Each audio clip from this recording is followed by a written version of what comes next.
शशि भूषण, आप सुबह भी हमारे साथ जुड़े हुए थे, तब आपने कहा था कि एक संभावना ये भी है कि उन्हें राज्यसभा से टिकट दे दिया जाए, दूसरी संभावना ये है कि मान मुनव्वल करके उनको एक सीट दे दी जाए। हालांकि हाजीपुर सीट फिर भी उनके नाम नहीं होगी। इससे क्या वो राजी हो सकते हैं? कोई बीच का रास्ता अभी भी संभव है एनडीए और उनके बीच?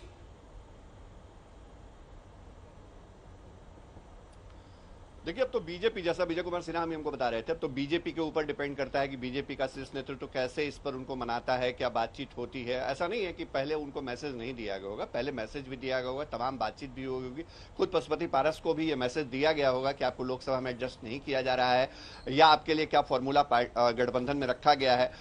फिर भी पशुपति पारस ने वेट किया है कि वो आधिकारिक ऐलान हो जाए एनडीए में, उसके बाद वो आगे का रास्ता तय करें। और आज उन्होंने देखिए केंद्रीय कैबिनेट से इस्तीफा दे दिया है, जो हम लोग लगातार खबर बता रहे थे, उस खबर पे मुहर भी लग गई है। और अब पशुपति पारस का अगला कदम क्या होगा, इस पर सबकी नजर होगी। क्या बीजेपी बहुत दिलचस्पी दिखाएगी उनको अपने साथ बनाए रखने में? क्योंकि अभी विजय कुमार सिन्हा यही बात बोल रहे थे, डिप्टी सीएम, कि पशुपति पारस को कोशिश की जाएगी कि वो हमारे साथ बने रहें और हमारा नेतृत्व जो है वो उनसे बातचीत भी करेगा।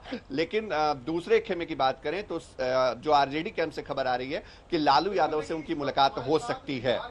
जी, और ये मुलाकात कब हो सकती है? आगे विकल्प क्या बचते हैं? क्या रास्ता अख्तियार करना पशुपति पारस अपनी रणनीति का हिस्सा बना सकते हैं? शशि, देखिए, जो जानकारी सामने आ रही है उसके मुताबिक लगातार जो महागठबंधन खेमे के जो नेता हैं वो कोशिश कर रहे हैं कि जो पशुपति पारस है उनको शायद बिना किसी शर्त के अगर ला सकते हैं तो वो लाया जाए अपने साथ। और इसमें वो कितना सफल हो पाते हैं ये बात है। लेकिन लगातार हम एक बात जरूर बता रहे हैं कि जो पशुपति पारस हैं उनके लिए अगर एनडीए खेमे में कुछ नहीं था तो महागठबंधन के कैंप में भी बहुत कुछ नहीं है। मतलब वहां भी सियोरिटी नहीं है, भरोसा नहीं है, इस बात का कंफर्मेशन नहीं है कि आपको क्या कुछ दिया जाएगा। आप अगर बीजेपी के खिलाफ हैं, एनडीए के खिलाफ हैं और उस गठबंधन के खिलाफ हैं जो जिसमें चिराग पासवान को तरजीह मिली है, तो आप हमारे साथ आइए, मतलब महागठबंधन के साथ आइए। पशुपति पारस के लिए ये मैसेज है। और तब आकर के बीजेपी और एनडीए को के खिलाफ आप गोलबंदी में शामिल हो जाइए। लेकिन पशुपति पारस जो इस वक्त जिनके लिए सबसे बड़ी चुनौती ये है कि वो चिराग पासवान जो उनके भतीजे हैं, जिनके खिलाफ उन्होंने सबसे बड़ी राजनीतिक लड़ाई की शुरुआत की थी जब उन्होंने 5 सांसदों, मतलब खुद समेत 5 सांसद अलग हो गए थे, पार्टी टूट गई थी, परिवार टूट गया था, वो चिराग पासवान के सामने खड़े होकर क्या दूसरे गठबंधन में जाएंगे? और ये सब कुछ धीरे धीरे साफ होगा। महागठबंधन ने अपने पत्ते नहीं खोले हैं, सीट सिटिंग का फॉर्मूला जो है वो उन्होंने जारी नहीं किया है। तो ये बात भी तय मानिए कि वहां कहीं ना कहीं कुछ विकल्प या गुंजाइश रखी गई है। अब वो कितनी गुंजाइश है, कितना कुछ मिलेगा पारस को वहां पे, क्या बातचीत आगे बढ़ेगी, क्या बीजेपी नेतृत्व जो है वो वाकई पारस से आगे बहुत दिलचस्पी दिखा के डायलॉग करेगा, ये तमाम ऐसे सवाल हैं जिन सवाल का जवाब जैसे जैसे वक्त बीतेगा वैसे वैसे मिलने लगेगा। जी, इसके साथ ही अब चिराग पासवान ने सुबह जो एक इंटरव्यू के दौरान कहा, उनका ये कहना था कि मैंने तो उन्हें हमेशा पिता तुल्य माना, लेकिन उन्होंने मुझे कभी बेटा नहीं माना। उन्होंने पार्टी अलग कर दी, परिवार में बिखराव कर दिया। तो ऐसे में अब कम से कम चिराग पासवान की ओर से तो कोई नरमी नहीं आ सकती है। पशुपति पारस उस पार्टी में वापसी करेंगे, यानी कि महागठबंधन जाएंगे, या फिर इधर ही रहेंगे, ये कहना अब थोड़ा सा मुश्किल लग रहा है, क्योंकि बीच का स्टैंड कहीं ना कहीं पशुपति पारस ले रहे हैं। उन्हें भी मालूम है कि मंत्री पद छोड़ने के बाद एक अच्छा मैसेज नहीं गया है बीजेपी की तरफ।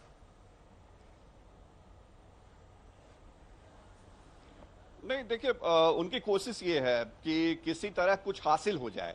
उनको पता है कि अगर यहाँ कुछ हासिल नहीं कर पाते हैं वो, तो उनका जो राजनीतिक अस्तित्व है, जो पार्टी उन्होंने खड़ी की थी चिराग पासवान से अलग जा करके, उस पार्टी का अस्तित्व संकट में होगा। अपने साथ जो लीडरशिप उन्होंने क्रिएट करी है, जो कार्यकर्ता हैं, संगठन के लोग हैं, उनका क्या होगा? सूरजभान सिंह जो पूर्व सांसद हैं, वो उनकी पार्टी के राष्ट्रीय उपाध्यक्ष हैं। उनके जो भाई हैं चंदन सिंह, वो विधायक हैं। प्रिंस राज जो उनके भतीजे हैं पशुपति पारस के, वो सांसद हैं, उनका भी पत्ता साफ है। मतलब देखिए कि पूरे अस्तित्व की लड़ाई है पशुपति पारस के लिए। और ये फैसला बहुत उनके लिए निर्णायक है कि वो क्या चिराग पासवान के एनडीए में इतने मजबूत होने के बावजूद और अपना जो कह सकते हैं कि सब कुछ समाप्त हो गया एनडीए में एक तरह से उनके लिए, उसके बावजूद वो वहां बने रहते हैं या महागठबंधन के खेमे की तरफ कूच करते हैं। दो विकल्प उनके पास है, तीसरा कोई विकल्प नहीं है। अगर वो बीच का रास्ता भी अपनाते हैं तो बहुत कुछ उनको हासिल नहीं होने वाला है। लेकिन हाँ, बीजेपी का जो दांव था बहुत कैलकुलेटिव था। हम लगातार बताते हैं कि बीजेपी बहुत जोड़ घटाव करती है। उसने ये देखा कि पशुपति पारस के पास शायद वो जनाधार नहीं है जो चिराग पासवान के पास है, और यही वजह से उन्होंने चिराग पासवान को चुना। चिराग पासवान की शर्तों को मानना, पहले 4 सीट पे बात हो रही थी, फिर 5 पे अड़े रहे चिराग पासवान। वो 5 सीटें उनको मिल भी गई हैं। नवादा सीट केवल उन्होंने छोड़ी है बीजेपी के लिए, बाकी पुरानी सभी सीटें जो हैं वो उन्होंने रिटेन की हैं। तो ये अपने आप में उनकी बहुत बड़ी जीत भी है, राजनीतिक जीत भी है। परिवार के अंदर जो एक उत्तराधिकार की लड़ाई थी उसको भी हासिल किया है, पार्टी के अंदर भी उस अधिकार को हासिल किया है। ठीक है, हिमांशु भी हमारे साथ मौजूद है। हिमांशु, अगर जरा गणित को समझे, क्योंकि 2 वोट बैंक जिसको साधने की यहाँ पर कोशिश रही है उस पर हम आगे आपसे बात करेंगे, लेकिन पशुपति पारस ने अब से थोड़ी देर पहले एक प्रेस कॉन्फ्रेंस करके इस्तीफा दिया। क्या कहा, जरा सुन लीजिए। आज भी वो देश के नेता हैं, बड़े नेता हैं, लेकिन हमारी पार्टी के साथ और व्यक्तिगत रूप से हमारे साथ नाइंसाफी हुई। इसलिए मैं भारत सरकार के कैबिनेट मंत्री से मैं त्याग पत्र देता हूं। सर, क्या आरजेडी हिमांशु मेरे सहयोगी जुड़े हुए तमाम जानकारी के साथ। हिमांशु, बीजेपी को क्या ये लग रहा था कि वैसा जनाधार अब नहीं है पशुपति पारस का, इसीलिए उन्हें सीट से वंचित रखा गया है, या फिर कुछ और गेम प्लान है? उनको लग रहा है कि चिराग पासवान के साथ ज्यादा फायदा है? देखिए, मुझे लगता है कि भारतीय जनता पार्टी को जो ये लगता है कि चिराग पासवान के साथ ज्यादा फायदा है। आप याद कीजिए कि पिछले हफ्ते जब तक सीट शेयरिंग नहीं हुई थी, एक पब्लिक रैली के अंदर चिराग पासवान ने ये कहा था कि अभी तक उनका किसी से कोई भी गठबंधन नहीं है और सभी पॉलिटिकल पार्टियां जो है उनके साथ गठबंधन करने के लिए बातचीत कर रही है और हर पार्टी चाहती है कि वो उनके साथ गठबंधन में शामिल हो जाए। एक तरीके से चिराग पासवान ने ये भारतीय जनता पार्टी को हिंट दिया था कि यदि आप मेरे साथ गठबंधन में नहीं जाएंगे और जितनी सीटें मैं मांग रहा हूं उतनी नहीं मिलेंगी तो आरजेडी के दरवाजे। शिवानंद तिवारी जी हमारे साथ जुड़ गए हैं, आरजेडी से जुड़े हुए हैं। शिवानंद जी, पशुपति पारस को शामिल कर रहे हैं आप महागठबंधन में, क्या प्लान है?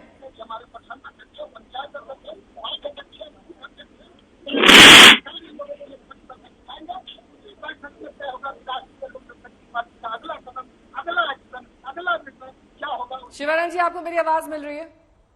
साफ नहीं आ रही है हमको। अब आपको मेरी आवाज मिल रही है सर? हाँ, नहीं, हम ये कह रहे थे कि जिस तरह से मैंने भारतीय जनता पार्टी ने उनके 5 सांसद थे, एक को भी टिकट नहीं दी और 5 का 5 जब अकेले चिराग पासवान सांसद थे तो उनको 5 टिकट दे दिया। तो असल में पशुपति पारस को गलतफहमी थी कि रामविलास पासवान का वारिस जो है वो हो गए, लेकिन वारिस जो है भाई नहीं होता है, बेटा होता है। और ये साफ दिखाई दे रहा था कि चिराग के पीछे जो भीड़ थी, जो जमात थी, तो जो ताकत थी रामविलास पासवान की, जिसके चलते उसको उनकी इतनी पीछ होती थी, उनके पीछे जो वोट था 7%, 8%, 6%। तो आप उन्हें गले लगाएंगे या नहीं? जो है गले लगाएंगे या नहीं? आप गठबंधन में शामिल कर रहे हैं या नहीं कर रहे हैं? इसमें शामिल कर रहे हैं? आप अपने महागठबंधन में उन्हें शामिल कर रहे हैं या नहीं कर रहे हैं? ये लगता है कि महागठबंधन के हम बॉस नहीं है कि हम आपको बता दें कि शामिल करेंगे नहीं। जिस आदमी को रिजेक्ट कर दिया क्योंकि उनका कोई आधार नहीं है, उसको कौन शामिल कराएगा, ये कहना मुश्किल। ठीक है, बहुत बहुत शुक्रिया सर।